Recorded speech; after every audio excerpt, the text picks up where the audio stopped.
at the onset of COVID-19 in 2020, Right. we saw some incentive measures or cautionary measures by the government to shield businesses. And this majorly included taxation bit. We saw the corporate tax going down from 30 to 25%, pay as you earn also dropping, and even VAT dropping. All this over the past 1 year, and that was terminated at the beginning of the year 2021. Right. From your analysis, as people who check the performance and know, the health of businesses, was the termination of these measures too soon, or was it done in the right manner? At ISPAC, we were very concerned about that termination in December, because we said, really, we're not yet out of the woods. And as you can see, we've been vindicated. We're back in lockdown. We have no idea how long this current lockdown is going to be, primarily because the government has not put in place the appropriate measures, such as mass vaccinations, to make sure that we can a big chunk of the population can develop herd immunity and so forth. So we were really concerned about the termination of those programs, because we said it was too soon. I think they'd been very helpful even for workers, the pay as you earn it, for people earning less than 24,000 shillings, and of course some reduced brackets going above that, up to 25% as a top rate. Similarly for corporates, that had also been reduced, the reduction in VAT and so forth. So that had been welcomed by businesses that were trying to recover.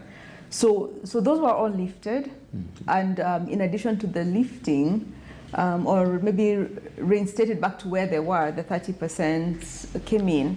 But in addition to that, we then now have a new tax that was introduced, a 1% minimum tax. That's going to be, I would say, maybe even really, really punitive to a lot of small businesses, because it's telling people that we don't really care whether you've made a profit or not.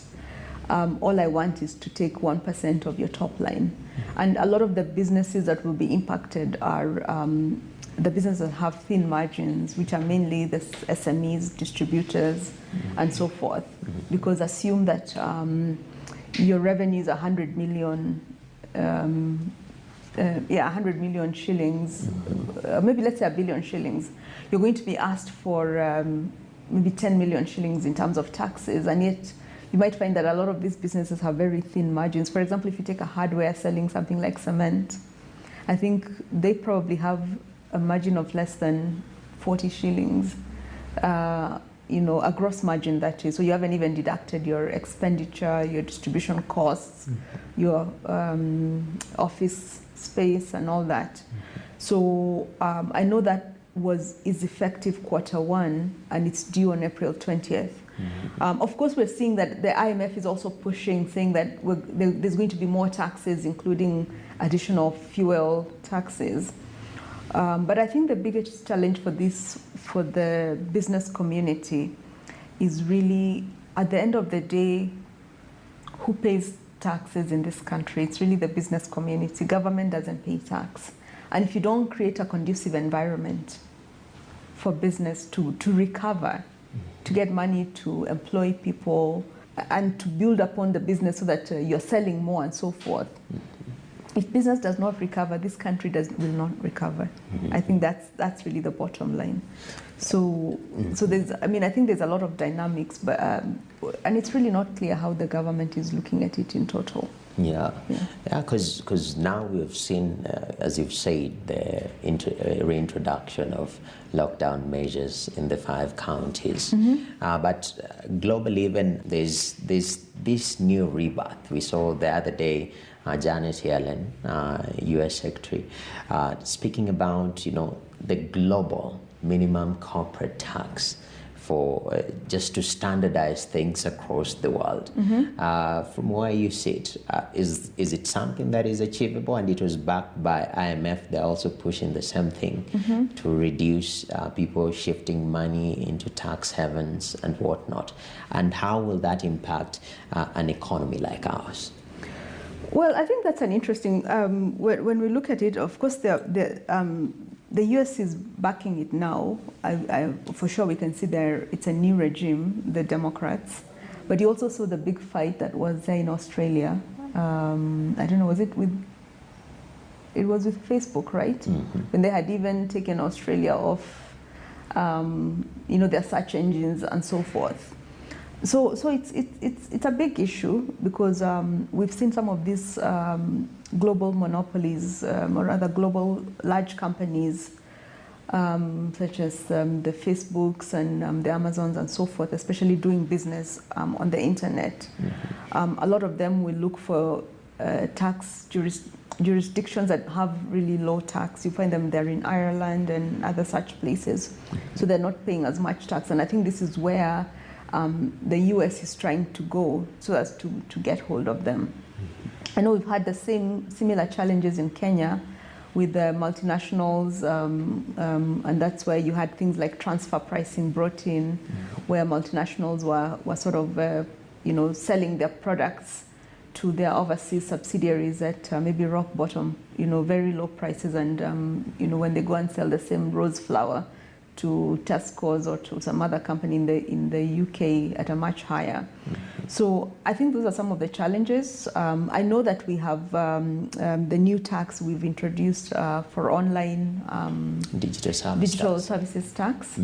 And I see that's already started to be effected, because you've seen if you're buying something on either Amazon, or even I think I was buying something on Apple Store, and I saw that they had now included a tax. So whatever maybe if I was paying like $2 for it, now there's a tax that I'm paying, and hopefully if that money is collected, because it's a consumption tax. So I think then that makes a lot of sense, because one of the things we've said to the government, you must expand the tax base, and I think things like the digital services tax, which are consumption taxes like VAT, I think we welcome those. I think our concern would be on other taxes that are not necessarily supportive of businesses. Okay.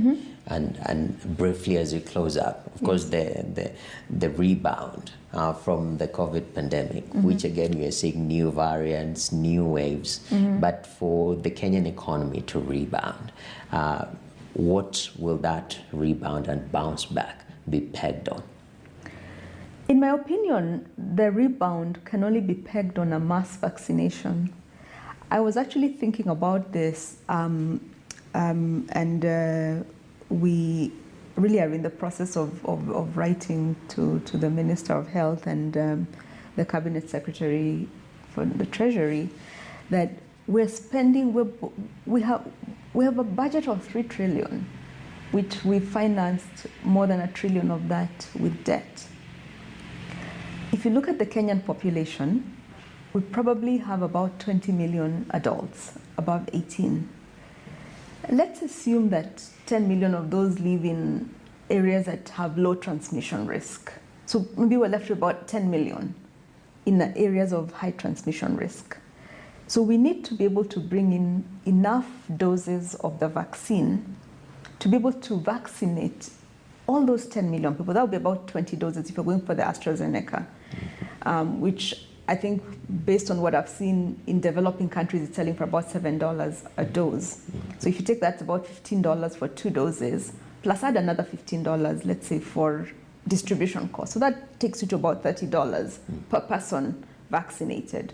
So if you take $30 times maybe 10 million people, that's about $400 million. It's about 50 billion shillings. I think we can take 50 billion shillings in this country, just need to float a bond or rearrange our priorities. Buy the vaccines, vaccinate everybody, and we'll start to see, like the US and the UK that have done those mass vaccination exercises, that they're now ready to start reopening the economies, and they can say that we don't have any people dying, from COVID disease. But we cannot sit here and be so helpless and say we're waiting for the donors to come and give us money, and yet we are busy putting in so much money into infrastructure. We're building this road on Uhuru Highway. So what's the use of building a road if the airport is shut and everything else is shut? Let us put our priority where it should be, which is to mass vaccination exercise. We actually vote 12 million people in a single day. We did that Huduma card thing in a week. Right? It's possible. Are you telling me that we cannot vaccinate 10 million people in a couple of weeks? And it's saying in 3 weeks we've only vaccinated 300,000 people. I mean, for me, it's totally unacceptable. I think the government needs to put its money where its mouth is, and that is to vaccinate people, to reopen the economy, and we have the money. We cannot say that as Kenya we cannot afford 50 or 60 billion shillings. I think that is not acceptable to Kenyans. Definitely. Yeah. Thank you very much for your insights. Okay. I appreciate that. CPA Rose Mwaura giving us her insights, of course, as the chair of ISPAC, but also as a professional who's looking at our economy, our country, and saying for us to rebound, then we have to prioritize health. Make sure there is mass vaccination. Everyone is bold enough to go back to work, reopen the economy, and get back to business. Well, that is this part of the trading bell. Right now, we head to the markets, shall we?